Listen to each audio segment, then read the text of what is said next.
Won't somebody please think of the children?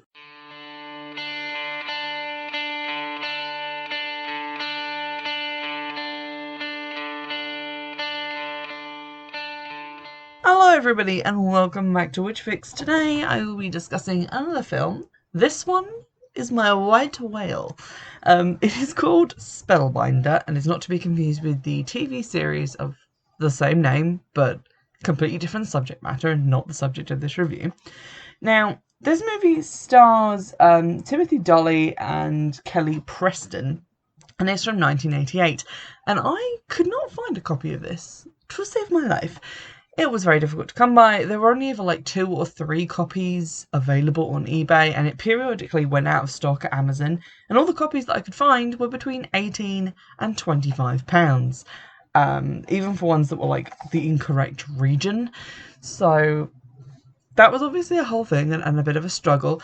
I did Google this to try and find out a bit about the film and maybe like why it was so hard to get hold of, and the only thing that I could find was something that sounds like a conspiracy theory, in that because Kelly Preston is married to John Travolta and both had an involvement in Scientology, copies of this film had been systematically destroyed because she appeared nude in it, or I guess was also involved in like witchcraft and Satanism in the film. That just seems bizarre. I couldn't find any other reason for it to be hard to find. Maybe it just wasn't a popular movie and not many people bought it on DVD. But I finally managed to track down a DVD of it for about 15 quid, which was way more than I wanted to pay for it, but there we go. I had to see it. There is a terribly uploaded version of it on YouTube if you want to give it a look-see, but I couldn't watch it. It looked too terrible for me to even try. I'm going to trigger warn at the top of this episode for light mention of rape and also a situation which reads of domestic abuse, although within the context of the film, it is not that, and we'll get into that in a moment. So the back of the box says this. It is an incredibly short blurb. Spellbinder is a nightmare of illusion and betrayal. Los Angeles attorney Jeff Mills rescues beautiful Miranda Reed from being raped. As he and Miranda become lovers, Jeff learns that his new girlfriend is a witch trying to escape from an evil cult led by Aldi, who wants to use her as a human sacrifice. That is not Aldi, the reasonably priced German supermarket. It is Aldi, the short form of Aldous, which is the name of the principal antagonist of the movie. So that blurb gets a number of things wrong, chiefly that he doesn't rescue Miranda from being nearly raped at all, and we'll get into what actually happens now. So we start with the basket game.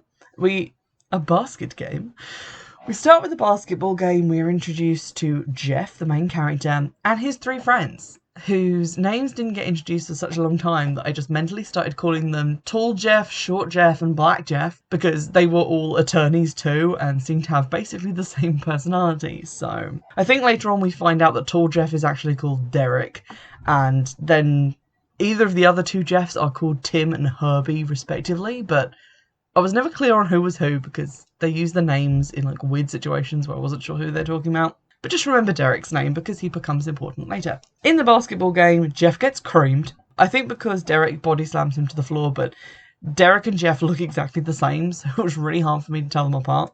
But he has been injured, and afterwards he kind of begs off going out for a drink, and they're talking about how he's broken up with his girlfriend and he's kind of done with dating and finds it boring. While they're having this conversation, a woman behind them in the parking lot in the middle of the night is having a screaming row with this scary looking guy in a big black coat, and they do not intercede for the longest time. Like, this argument continues, it gets louder and louder. They only do something at the point at which the guy in black slaps the woman across the face, and she kind of comically falls to the ground, which in kind of like a windmill-armed way, like she just like ate ass on a big patch of ice.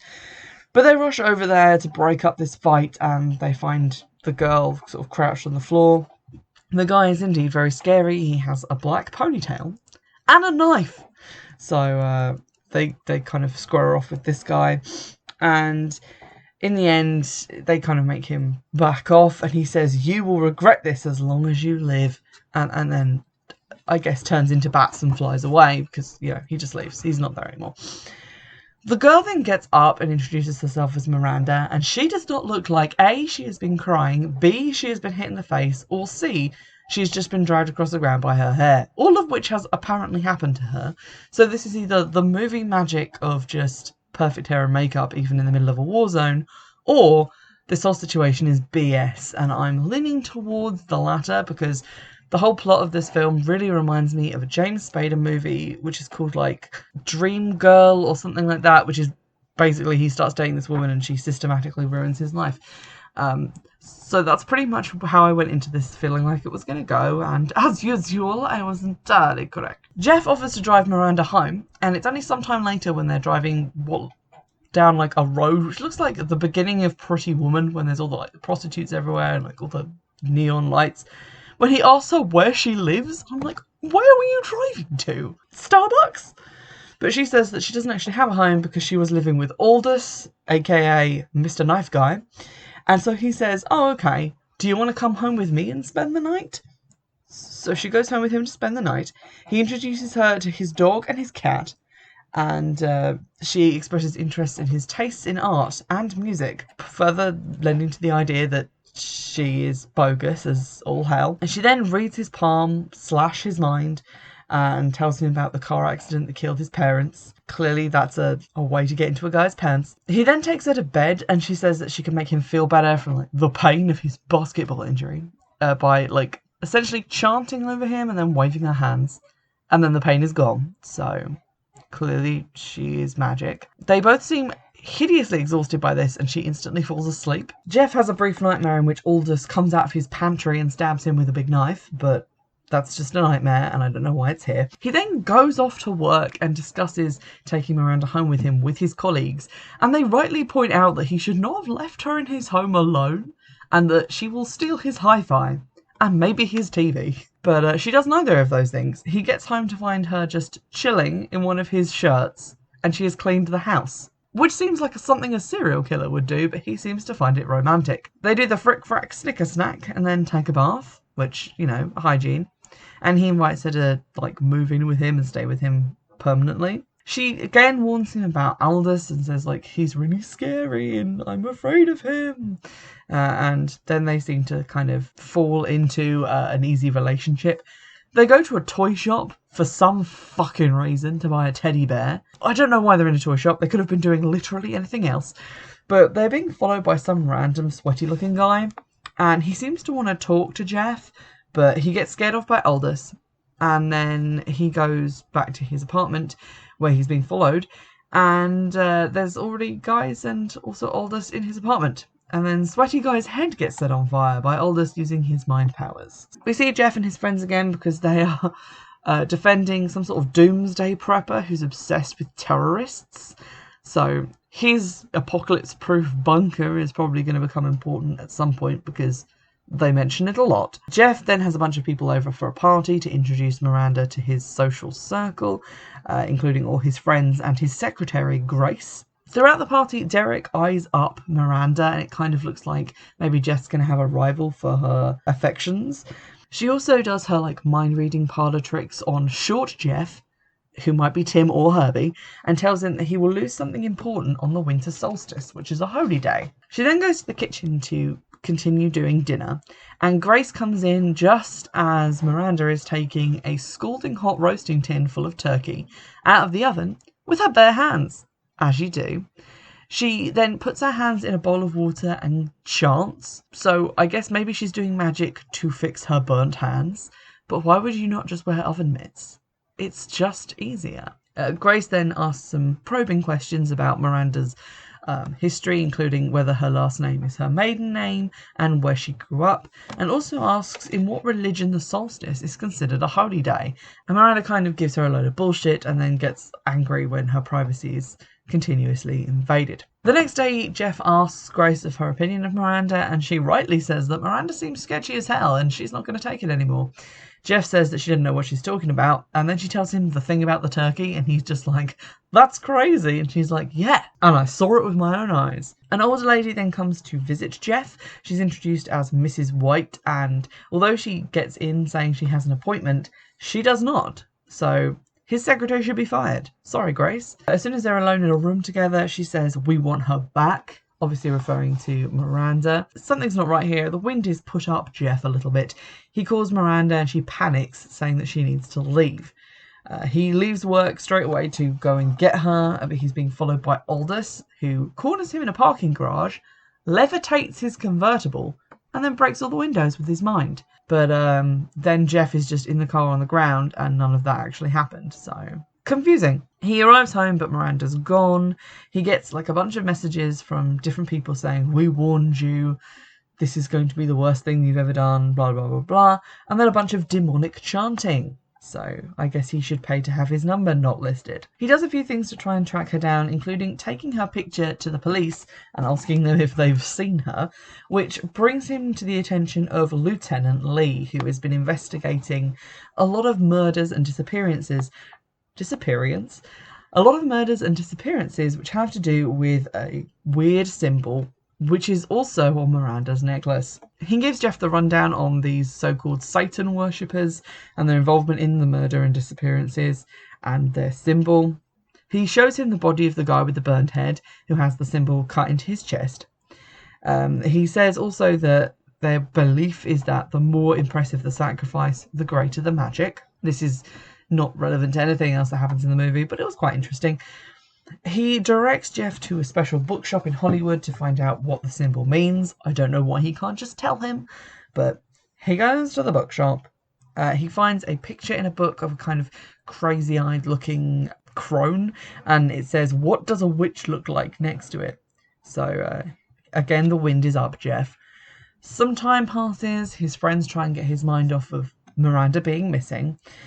He's then called in to look at some pictures and like a photo array and identifies Mrs. White, but nothing really comes of that. Maybe it was just to remind us that she was in the movie. He gets a call from Miranda, finally, saying she's in trouble, and he goes to meet her at a gas station. He then gets kind of aggro with her and asks her what the fuck is going on, which was also my question. He rips her necklace off and throws it away and tells her to explain herself now because you've put me off too many times. To which my response was, you never fucking asked her anything, Jeff. You were just like, come to my house, wear my shirts, rearrange my home, cook me turkey. He kind of deserves what's coming to him, let's be fair. She tells him that her mother is a witch and that while most witches are positive, after the death of her father, her mother fell in with a dark coven and that everything was kind of cool for a while and they taught her how to mind read, which was pretty dope of them.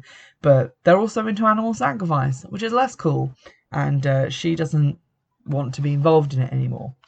And we see a little flashback of her attending some sort of circle with people in dark cloaks. She takes Jeff to see this house on like a perfectly normal street, but she says it's their meeting house and that also there's a beach where they meet for the winter solstice, which sounds like it would be very chilly. She also says that she is expected to be sacrificed at the winter solstice and that the sacrifice must come of its own free will. So it's pretty clear that this is all a ruse to get Jeff to show up to the beach of his own free will so he can be sacrificed. But I'm not sure if we're meant to know that or not. If we're meant to know, it does add a lot of tension to the remainder of the film. If we're not meant to know, they do a pretty shitty job of trying to hide where the film is going. She asks for his help in keeping her away from the coven because if she's not with them at the winter solstice, they'll just forget about it and let her go. This is actually what she says. I don't know why he finds it so convincing. They then pack to go to a hotel, but then the house is attacked by the Satanist coven. They come as disembodied voices and mentally unlock the French doors, which then bang about a bit. And then a hand punches through the door, like through the glass pane of a door, to unlock it so that someone can get in. But they were already mentally flip-flapping the French doors around, so I don't get why they needed to do that. Similarly, a bunch of them appear at the windows and kind of push in at the windows as if they're pushing a giant see-through balloon, because like the walls of the house move in, which is a cool effect. They then shatter the windows so they can get in, which they didn't need to do because they were psychically flappering the doors around. But then Miranda says, kind of a spell, I guess, which she later says is a protection chant, and makes them go away. So they're gone now. She pours a circle of salt on the ground and says if they stay in it, they'll be safe. So they go to sleep in the circle, which can't be comfortable because it wasn't very generously sized. When they wake up, all of the books have been like made into piles, and all of the furniture is like weirdly balanced, like a poltergeist has invaded their house. I don't know why the Satanists would have done this, but I guess they were bored. He gets the weird demon chanting answer machine message again, but I think that was just meant to scare him. They decide to go to Derek's house because his furniture's still on the floor where it belongs. It's revealed that Jeff has an important court date, which he has been preparing for months, so he obviously wants to go into work. They decide to leave Miranda with the Doomsday Prepper guy in his bunker, which they duly do, and then he goes into the office to be confronted by Mrs. White again. She confirms that she is Miranda's mother, and it kind of feeds into this whole satanic panic, they are everywhere kind of vibe, because she's like, we have people everywhere, even in your hometown, in your home county, and we dug up your mum and used her bones for magic. So there's a heavy satanic panic vibe going on. She then claws at her own face, throws some things around and screams, saying that he attacked her, and like runs out of the office. He obligingly acts like a crazy person and chases her through the hall like he wants to kill her. Nothing ever really comes of this. I don't know why they did it, to be honest. I thought it was to discredit him at work, but he just walks out of work anyway, so there seems to have been no point to this except for shits and giggles. He, after this visit, tries to find the prepper but can't get through, so he leaves work and goes back to the bunker, which has been attacked, and bits of it have been like blown off and all the stuff inside is really dishevelled.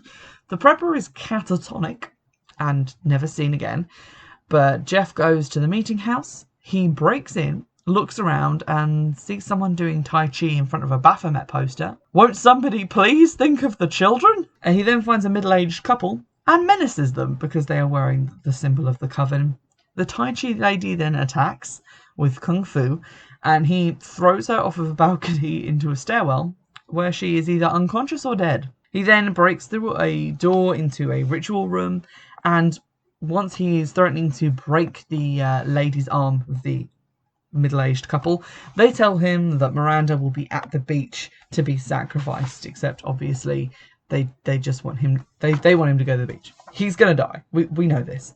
His car has also been torched in the intervening time, which is weird because, like, you want him to get to the beach. Do you want him to be late? What the fuck? But he calls Derek from a payphone for a ride, and Derek says he has notified Lieutenant Lee. When they're into the car together, Jeff then exclaims, they aren't witches, they're Satanists. Which at least is a nice distinction between the whole, like, witch and Satanist thing. Like, witches are good, apparently, in this story, but Satanists are bad.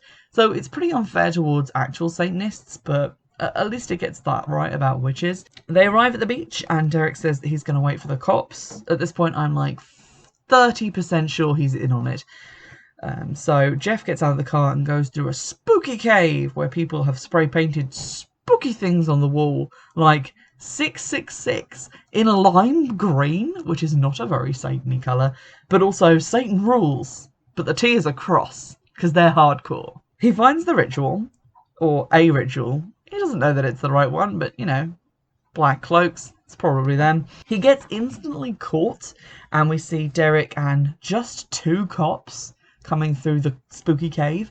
They sent 2 cops? That's not enough. Miranda is unconscious on the ground in the circle, and when Jeff is brought into the circle, Aldous makes a show like he's going to stab her, but then cuts her free so she can get up and do a little wiggle dance. So she wiggles around the circle for a bit, and they gag Jeff, presumably so he can not say, "Stop wiggling!" They then tie Jeff down in exactly the same way Miranda was tied up, and then 2 women from the coven take an age to paint bloody symbols on him and sprinkle him lightly with herbs and spices. Derek and the cops arrive at the circle just in time for it to be revealed that Derek and the cops are Satanists, so saw that coming. And Miranda says to Jeff something vaguely interesting, which is that, "I knew you would come and my life would be spared once again." So is this a thing where if she fails to bring someone at the winter solstice, she gets sacrificed? Does she only have to do this once? We will see that that is not the case. She does not have to do it once. Apparently it's an ongoing thing, but I would have liked a little bit more depth into, like, why she's doing this. Maybe give her a little bit of an evil speech at the end, but that's all we get. Derek then dons this weird horned papier-mâché helmet, says, "See you in hell," and stabs Jeff in the throat. The camera then does not look at Jeff again, but Derek has cut out his heart and raises it up high for the assembled Satanists to look at. We then cut to Jeff's funeral, which is a lovely affair and well attended. Lieutenant Lee is also there, and he questions Derek, who maintains that Jeff and Miranda have gone to Mexico on holiday and that his secretary, Grace, recently died in a car accident. So I guess they got her out of the way. It kind of seems like Lieutenant Lee is not buying any of this, and I kept waiting for him to maybe catch on and arrest Derek, or for there to be kind of a sting in the tail here where the good guys win. But there isn't. Instead, we see Derek walking another guy who casually mentions that he has no parents out of a club or a bar or something, and right into the same situation as before, with Aldous threatening Miranda. So it's pretty clear this is something that they're still doing. I question how much time has passed, because if this is something she needs to do at the winter solstice, it seems like this is right after the funeral, so a couple of weeks after she's just done it. If she keeps doing this, there's going to be some serious questions. She's going to go through 12 guys a year, which is a lot to go missing in this one area and to be connected to both Derek and Miranda. So I don't see that they'll be able to keep that up for very long. I don't even know what is the purpose of this. I guess just to be evil. So I didn't hate the film. It was kind of interesting in a way. It was very similar to some other films that I've mentioned already, like the James Spader one, where he has the girlfriend who's played by Madge Amick, who ruins his life for no reason, I guess. I can't really remember. It's also similar to a movie called Satanic, which is not the film called Satanic that I have reviewed, but in that they apparently rescue someone from a satanic cult, only to find that she was being kicked out already for being too satanic, and she gets them to do a ritual which fucks them all over. I'm not really going to review that because it's not really about witchcraft, but it's a similar idea and concept, so this felt like it was similar to other things that I had seen, and therefore I think what was meant to be the twist ending was not very twisty, and also not the end. It was a little disappointing. I'm glad that I've now seen it. It wasn't a terrible movie, it was just kind of predictable, which kind of ruined it for me, but maybe at the time in 1988 when this came out, it wasn't predictable because the other films that I think it's similar to had not yet come out. So it might be a case of me seeing them in the wrong order and therefore not thinking this is as original as it may have been at the time. As I said, it is quite hard to get a copy of this, and I couldn't find it digitally anywhere except for the terrible version that had been uploaded to YouTube. But if you are interested in watching it and seeing it, do give it a go. It's not the best film I've ever watched, but it's also pretty solid in terms of production values. It's just disappointing that we didn't get a huge amount of actual witch stuff in it, and that the plot was quite predictable. I hope you've enjoyed this review. In the meantime, go and watch a couple of other ones.